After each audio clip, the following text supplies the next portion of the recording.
Hey friends, and welcome to the SoulFire sessions at the intersection of passion and purpose, where you align with what sets your soul on fire.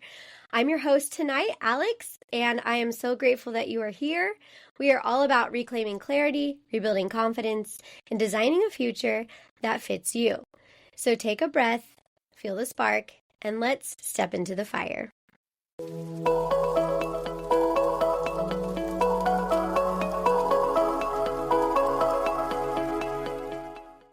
Hey guys! Today I am joined by Leanne Zaccar. She is an actress, speaker, author, and a spiritual medium. And as a medium, she knows that life is short. She told me that after going through a divorce and feeling sort of disconnected with herself, she rebuilt her spark by returning to her passion for dance. And from there, she took some brave steps towards creating a courageous, fulfilling life.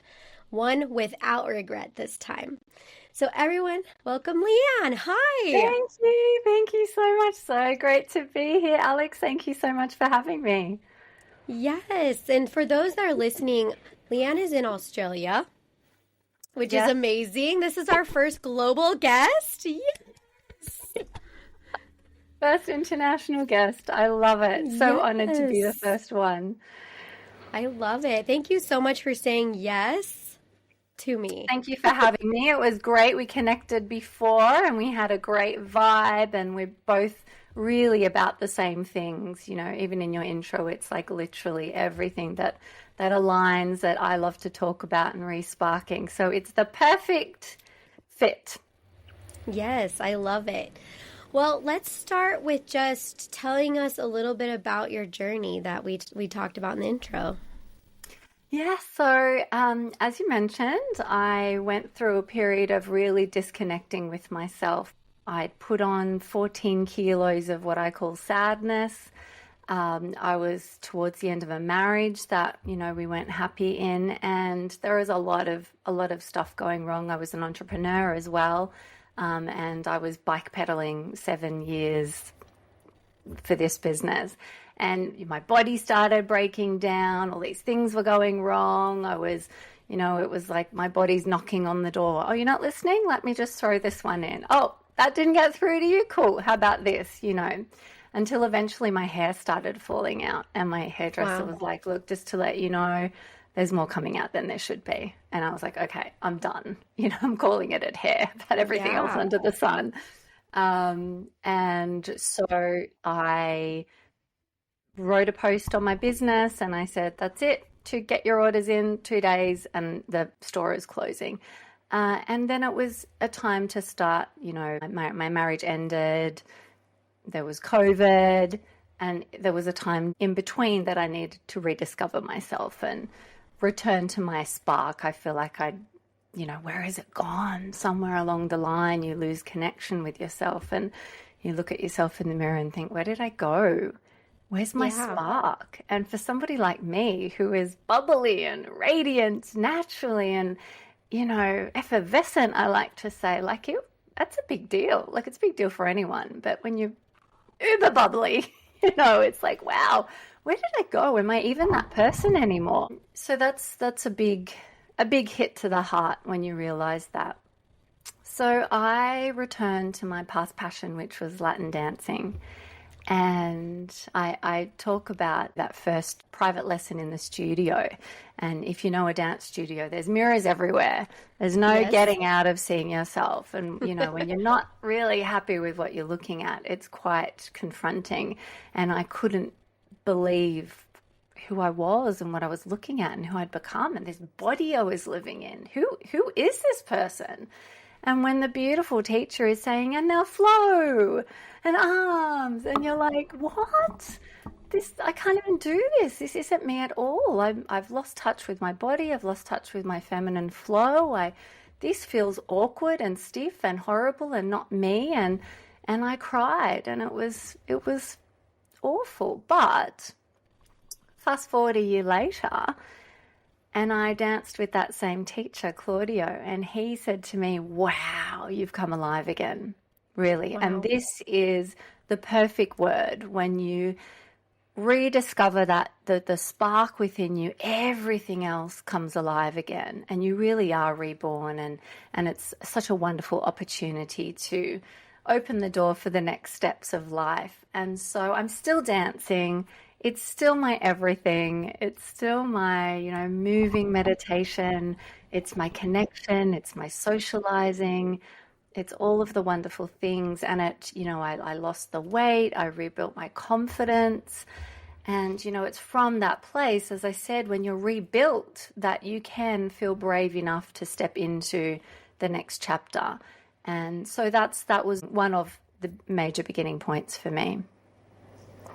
That's amazing. Thank you so much for sharing that story with us, because I know it's really hard sometimes to, one, relive those moments, but two, be vulnerable. So I really appreciate that. And I think a lot of our listeners can resonate with that too, right? Like, it might not specifically be divorce, but it could be a major event that happened in their life. I think we've all been there. And if we haven't, we're human. So we probably will at some point. Absolutely. It just takes you out, and you do wake up one day and you're like, what happened? Whether it's a weight gain or an identity crisis or whatever it is. And so it's interesting that dance brought you back to that place. I love that. The thing that I kept hearing through all of that was this courage that you found to, even though that first time you went into the dance studio, you were like, who am I? This is not easy. I don't know what I'm doing. You still kept going and kept doing it. And then a year later, there was just so much growth from that. Absolutely. And I hate to say it because I love everything about the dance world, but when you're a beginner, people who have been dancing for many years don't necessarily want to dance with you because, it's boring. Yes. If you can, only do basic steps and you're stiff and all of that. And so I remembered that, and so it's very important to me now that I give back, if you want to think about it as a giving back.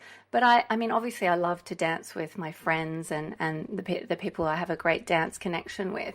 But I always want to dance with new people, because how are they going to get better and how are they going to have that opportunity if people aren't, dancing with them? So that's important for me too. So absolutely. We're all there. And as you said, at some point in our life, no matter what it is, whether it's work, family crisis, something is going to hit. And the courage and the strength, every wave that we go through builds us for the next one, because there's going to be a next one. Doesn't matter how old you are, there's going to be a next one. And so we get stronger and stronger through the waves. That I like to surf on the waves rather than drown in them. Right? Yeah. And you just build your toolbox of resources that help you. And so, next time it happens, let me pull these tools out to get me through the next one. I love that. Absolutely. And you don't necessarily, drop so low. Like there's a drop, but you don't have to drop to rock bottom, which is good. It's a great feeling. Nobody wants to be there. I mean, the only way is up, as they say, but yeah. And so using that tool for me, the dancing, and for somebody else it might be painting or sport or whatever it is, I'm really fond of it being something with a group, because for longevity we know that social connection is huge. And so you're getting that within a group, whether it's a book club, whatever it is, or an online something if you can't get away from home. And that social connection is really important as well. And then from there, when you're feeling strong, then you feel solid foundations to say, okay, what's next? What's my next move? What is still calling me that hasn't been done yet? What piece of me needs to come out that hasn't been seen? Or, and we talked about living a life without regret. Yeah. One of the biggest things that I read was a book by Nurse Bronnie Ware. It was called The Top 5 Regrets of the Dying. And the first was, I wish I had the courage to live a life true to myself, not the life others expected of me. And that hit home for me. I was, single mom, wanting to leave a legacy for my children. Like, I was literally thinking, when they're at my funeral, what are they going to be saying about me? Oh, she was the best mom. Yes, I am. Great. Thank you. But what else? What have I left? And it doesn't have to change the world, but maybe it's just changing your patch, you know? And I've been volunteering and working with children in the community for a decade because that changing our patch and raising the world and making the world a better place from the grassroots up is very important to me, as is supporting others. And so when you put all the pieces together, you say, okay, what's next? What do I want to leave? What message do I want people to say about me? And look back and what would they think? How did I leave people making them feel? Or what did I add value to the world? And so we rebuild ourselves, and then we're in a place that we can look at that. And so that there's a statistic that says 50% of people have significant feelings of regret at the end of their day. And Wow. I said, yeah, don't want to be part of that group. Let's all be part of the other group, right? Because life is short and we want to look back with pure contentment, with, it's better to have tried and failed than never to have tried at all. And I think if we look back and go, wow, I did that, kind of sucked, but that's okay, I did it, which is better than, oh God, I didn't even try. And now it's the end. So all of these points came through to me and really propelled me forward into being brave and being courageous and taking steps into what the next move was going to be. The next chapter. I love that you said, even if you fail, it's okay, because we've talked about failure on the show before. And for me, I think failure is important because sometimes it tells you like, okay, well, you tried that and it was not for you, and that's okay. Okay, check that off. Let's move on to something else. Absolutely. But I also feel like there's always, always a lesson and growth in that failure. What did you learn and how did you change as a person from that failure? Absolutely. That is a really important mindset to have. And if we can set our kids up with that, imagine the world. I'm always say to the kids, like, your job is to just keep trying things. Try it, didn't work. Tried it. Oh, that kind of felt good. What was good about that? But unless you're prepared to look at what can I take from it, and whether that's, jobs that may fit or not, whether it's relationships, friendships, because we all go through ones that work and ones that don't. And if we can look at what went wrong, what can I take, what was my part, and what do I learn from this, then it's not failure at all. It's actually, success, because that moves us into a stronger place. And so I think that's a really important mindset to have for everybody. Yeah. Yes. I think in a previous episode, we talked about psychological safety in the workplace. And so I sort of think about what that looks like outside of the workplace. So when I'm on an entrepreneurial endeavor, or I want to learn Latin ballroom dancing, or I want to paint and I'm not good at painting. Yeah. I have a community, to your point, we have a community of friends and family members and people around us that love us. And they sort of provide that place of psychological safety for us to try new things. And so when we fail, we still have a place to land, people who still love us and support us and maybe laugh with us when my painting looks horrific. But I tried it, right? Absolutely, you tried it. And it feels so good. It feels so good to push yourself outside your comfort zone. It doesn't necessarily mean that you will go back and do it again, but you tried it, and it unlocks a flow within you, I think. It unlocks every little brave step, makes the next brave step so much easier. It just unlocks flow in your life and bravery and courage and fun and joy. And unless we're feeling those things, we're not likely to want to try the next thing and be brave. Yeah. Absolutely. So you went on this rebuilding, healing journey, and then you sort of figured out, okay, what's next? And then what happened? So I have been a spiritual medium for around a decade at least. Training very hard, weekly training, weekend workshops, staying in the beautiful Blue Mountains for week-long retreats and learning from international mediums. Very in-depth training. And yet I still had imposter syndrome. I still had judgment as well. What are people going to think of me if I do this? And so for a decade, I didn't work professionally with it. Only my intimate circle knew about it. It was a huge part of me. You don't dedicate that many years to learning something that's not a big part of you. Yeah. So the next step was like, I need to do this. I need to show my boys how to live brave and authentic. And if it doesn't work, that's okay. At least I tried, as we said, you know.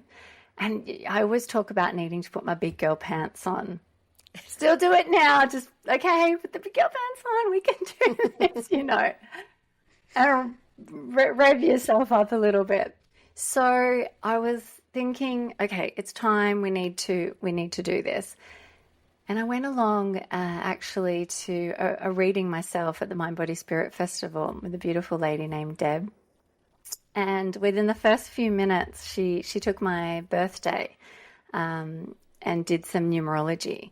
And within the first couple of minutes of a half an hour reading, I was already in tears because she said, you need to be working, like your life purpose is to be working with people, spirituality and people who are mourning. And I was like, I hadn't told her, but I was like, I'm a medium. Like it fits so perfectly. How many jobs are working with people who are mourning in a spiritual sense? And it was just the confirmation that I needed. Like, I'm like, thank you, universe. Just needed somebody to give me that extra little nudge. And she said, why don't you go up and ask the organizer? And so it was one of these, you know, put the big girl pants on. I was like, oh. So I walked over and, you know, hi. And I know a couple of people that have worked here before. And I trained with this lady. And so, you know, I'd love to know if you're looking for people. And he said, oh, look, it's really hard to get a job here. We just have our usuals and they come to Sydney and Brisbane and Melbourne and repeat. So only if somebody was really sick or, you know, it'd be very last minute. So I said, okay, that's fine. You know, I thought that was something. And I'll send you my stuff. And then he paused and said, what are you doing tomorrow? And I said, oh, like the big girl pants came off very quickly. No. I said, no, I've got my kids, you know, I can't do this weekend. And the show is every 6 months. So I said, you know, I'll send you my stuff. There was no way I was ready to you know, in less than 24 hours. So I worked really, really hard in those 6 months, not on my mediumship, but on my tarot reading, because that's a big part of what a lot of people are looking for there. And I'd been reading intuitively for many years, but I wanted to go deeper. And I manifested like crazy. I bought the tablecloth. I wrote it in my calendar. It was done. I was doing this. And sure enough, I thought, oh, if I'm lucky, 3 days before, somebody will be sick if I'm lucky. Sorry. But 3 weeks out, he called and said, we'd love you to be part of it. And you'll be on table 3, row green. And 3 is my favorite number. And green's his favorite number and one of mine. And so I was like, yep, this was meant to be. I've got my 3 table and super happy. And I have worked there for years now. I remember the first day I posted on social media between offering my services there and getting the first job there. And sort of, it's like a coming out, you know, I posted and it was like the weight of the world was off my shoulders. I could finally be authentically me.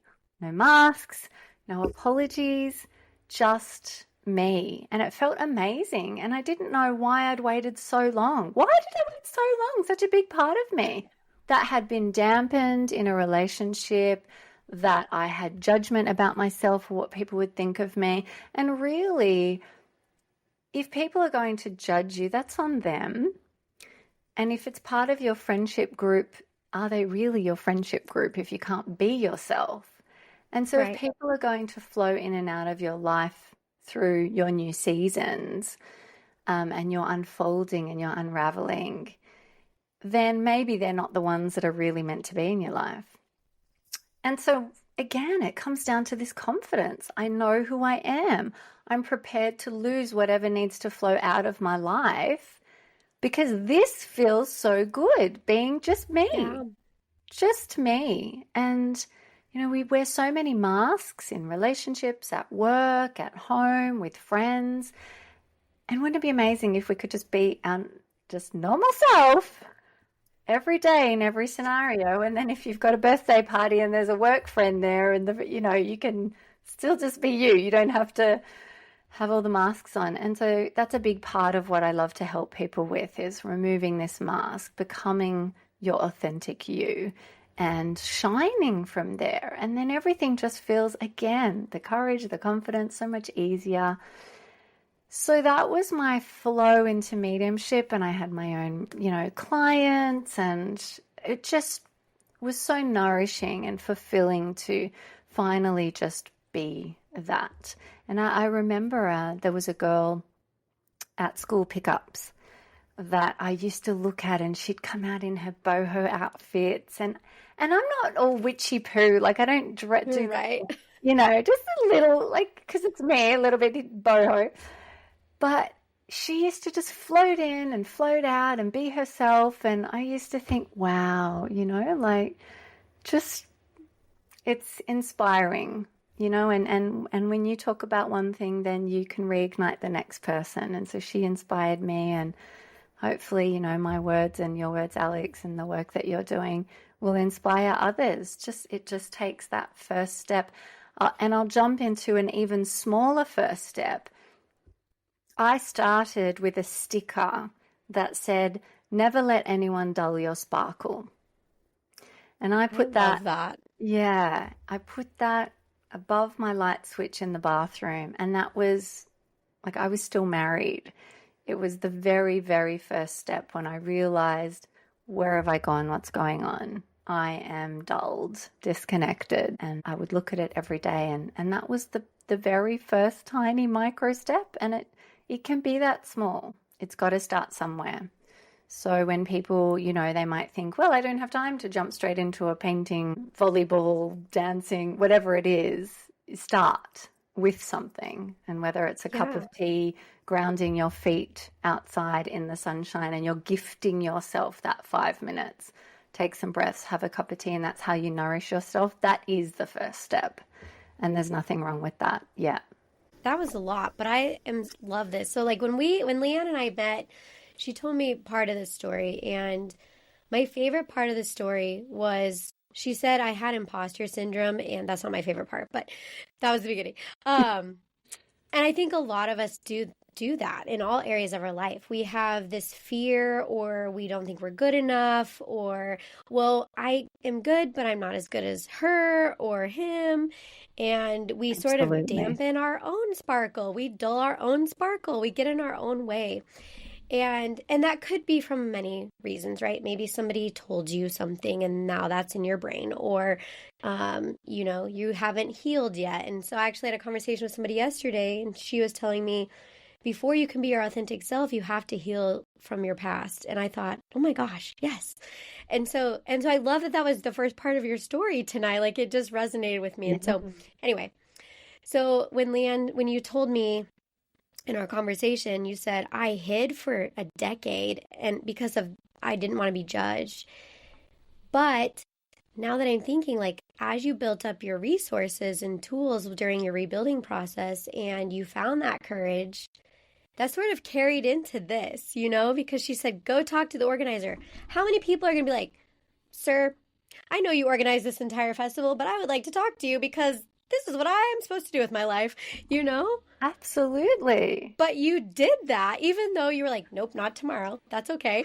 You still said, I will be ready in 6 months. And then you committed to that. And Absolutely. So thank you for sharing the sticker comment too, because I think oftentimes we do that, right? Like, I have sticky notes on my bathroom mirror, like, you can do this, all these like sayings just to read every morning that are sort of affirmations for me to get through my day, and sort of reminders, like, you might feel like you have imposter syndrome, but it's not real. It's fake news.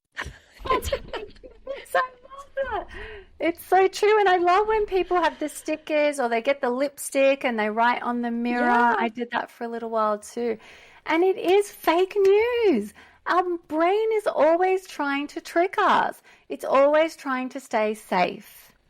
Yes. And if we can think about all the reasons of what can go wrong, surely we can think about all the reasons of what can go right. And it feels Absolutely. much better. It's a much higher vibration to sit in, and that's when we can call in the things. So, yeah, I love that. I love, we do need stuff to build ourselves up. Unfortunately, we are wired from all of our experiences in life, from our community, from our parenting, from, religion, friendships, different experiences. And as you said, different things that people have said. I'll share something that still stayed with me. When I was in year 11, I think it was the geography teacher, should I say? The teacher, and I was at this school that had really high achievers. And the teacher said, all right, everybody, I want you to write down what you think you'll get in your HSC on a piece of paper. Now, I'm a creative. I was up there with drama, but maths is not my forte. So I worked my butt off, to get like 65 in maths sort of thing, in the bottom maths as well. And so I'm thinking, what do I write here, And so I wrote 65. I ended up getting much better than that, just by the way. I've got to put that out there. I wrote 65 and I said to the teacher, do you think that's too much for me? I'm talking HSC, not just one class. Do you think that's too much for me? And she said, no, I think that's good for you, Leanne. Can you imagine growing up thinking that's it? That's my level. That's what I'm worth. That's what people think of me. That's how smart I am. That's all I've got, And that has stayed with me. In fact, I talk about it with my kids all the time because I've got these two boys that barely lift a finger and they're in the 90s. And I had to work so hard, and you're in advanced maths getting 90s, and I had to work so hard for the bottom, So it's so much. It's our teachers, it's the friends that, it's a random comment and it can stick with us. And this is all the clearing, as you said, we need to do the healing. This is all the clearing out that we need to do. And it's lifelong work.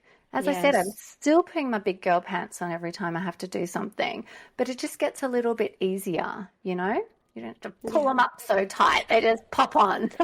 It's just a little nudge. Yeah.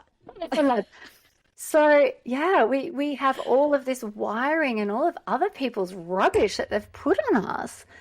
And it gets into our head and it becomes our inner voice. And so we're battling with that non-truth. That's our inner voice. Fake that news. Isn't fake news. I loved that. Fake news. So absolutely agree with you there. That's yes. All of that is yes. And I have had experiences with like that too, where somebody says something to you and it just becomes your truth. And then, as an adult, I'm working through some of these things and I'm like, why did I ever let that take over my whole life? Like I thought that my whole life, and it was one offhanded comment. Absolutely. Which is and then crazy, the damage it does. That's life. Yeah. And you have to undo it. And exactly.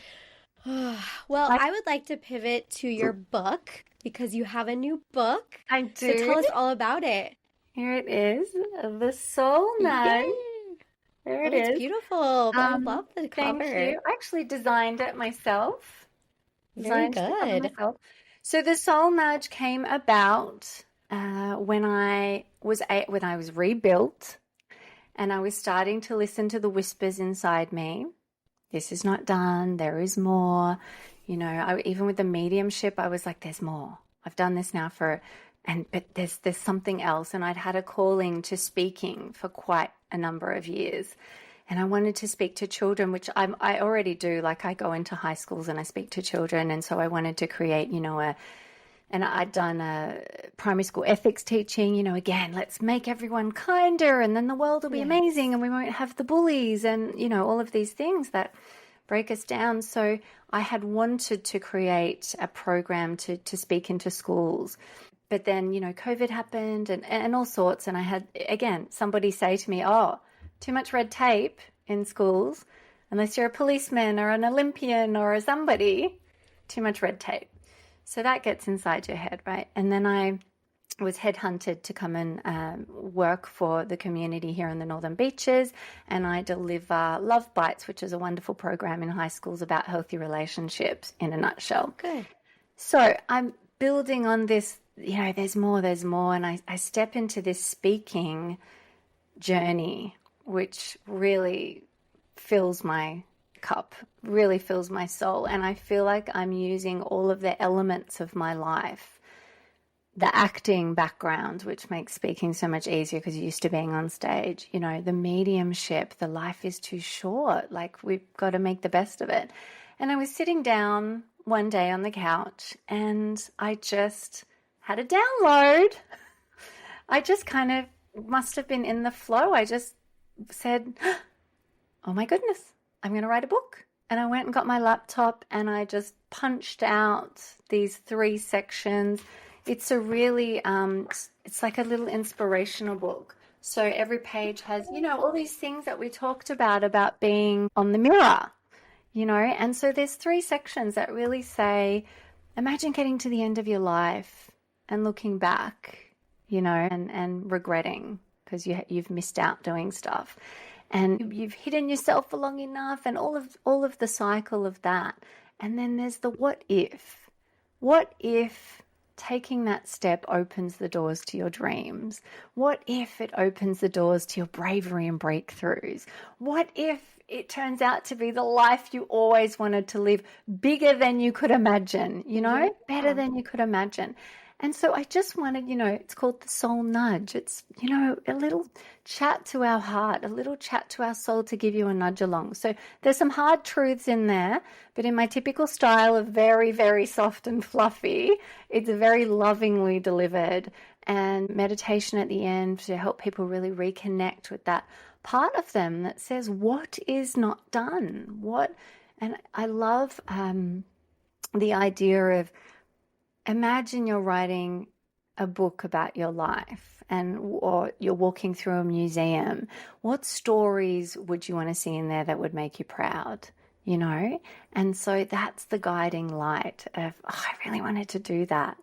And that's the motivation and the inspiration. And I thought that would help people take these courageous steps like I have, and through a beautiful, inspiring, loving, gentle book. And you can sort of read it all the way through, or you can read it page by page and just ponder, each thought each day, or flip it open to anywhere. I did an author talk at the local library last week, which was phenomenal. It was so exciting. So I gave away some books and I did a talk, and the feedback was really wonderful. And so it's just heartwarming because that's what I put it out for. I put it out once again, just coming back to this core value of raising the world. And if we're all vibrating high and if we're all living our best life, imagine how we're going to treat each other. There's none of this, jealousy. There's none of you can't do. There's only being in each other's court and raising each other up. And I'm fortunate that I've pretty much had friends like that my entire life, that I can say, wow, guess what? This happened. And there's you wouldn't even imagine somebody saying ill or saying, oh, you're showing off or anything, it's more, wow, look at you go. Yes, you got this, and we cheer each other on. And that's really important to me. And so I think if we were all in this place where we're sparkling again from the inside, living our authentic selves, our authentic life, we can take these brave steps, and then the world will just be radiating and buzzing. So that's where it all stems from, and that's where I hope it will all be going. I love. Thank you so much. Where can people find this book? Great, thanks for asking. So on my website, leannezaccar.com.au for Australia, that you can grab a couple of links on there. It's also available on Amazon, on Kindle or paperback. Great. We love a Kindle book. We can take it wherever we go on our phone. Exactly. Yes. And we will have that information as well as any socials you've given us in the show notes so people can find you. Yes. Well, we have reached the part of the show where I ask every guest these 2 questions. So it is now your turn. Here The we first go. question is, yes, what sets your soul on fire? You know what? Listening to my kids laughing sets my soul on fire, but Love that. dancing, as I said, and connecting to people. I've always been somebody who seems like I'm extroverted and all of that, and I am in a way, but when I go to a party, what really sets my soul on fire is just having a one-on-one, deep, beautiful conversation. So connection sets my soul on fire, real, authentic connection, and telling stories so we can make each other grow. And so this connection ties into dancing because you're physically connecting with somebody. It's Latin dancing, so I have to trust and surrender the lead to the leader. And the flow is incredible when you can know that you trust that person, that you can let loose. It's, as I said before, moving meditation. There's nothing better. It's stress release. I love it. And I'm getting all of that connection. You're smiling at your partner. You're creating something magical because every song you change partners. And so every song, you don't know what song is coming. You don't know who you're going to dance with next. And so every little dance is like an original piece of art that you create together. And, sometimes it's like, wow, what just happened? That was amazing, and nothing feels better. So for me, when I'm certainly like, oh gosh, I've been working so much, I really need to dance, which will be this weekend. I've had a lot on and I can't wait. So that's what sets my soul absolutely on fire. I love that. Connection is so important, as we talked about community throughout the episode. So thank you for sharing that. That was really great. The second question is, if someone else is trying to figure out what sets their soul on fire, what advice would you give them? Oh, I love that. So we touched on trying different things earlier, but my biggest life hack is returning to your past passion. What was it that you used to do when you were younger? What lit you up? What made time disappear because you were in your bubble, in your flow? And so was it playing music, as the soundtrack to your dreams? Was it running across the grass if you were a sports person and feeling the wind in your hair? Was it painting, the colors of the rainbow? What was it that left you in this bubble, in this space where time stood still? Because that is going back to your essence. And I feel like that's what unlocks the return to self and the reigniting the spark. And then we, feel alive again. And I like to talk about be the artist of your life, ART, art. So awaken by returning to a past passion. We're reawakening our spark, our essence. Then reveal. Once we've done that, we're brave enough to reveal, take off the mask that we talked about. Take off the mask, reveal your authentic self. And then, wow, what a feeling that is. We can transform and we take brave steps of alignment and courageous steps into the life we always wanted to live, into the life we were born to live. And until we do those 3 steps, we can't jump to the end because we need to rebuild and honestly be authentically ourselves. And then we hear the whispers, we hear the downloads, we hear the callings, and we can put those big girl pants on and take brave steps of alignment. And then nothing feels better.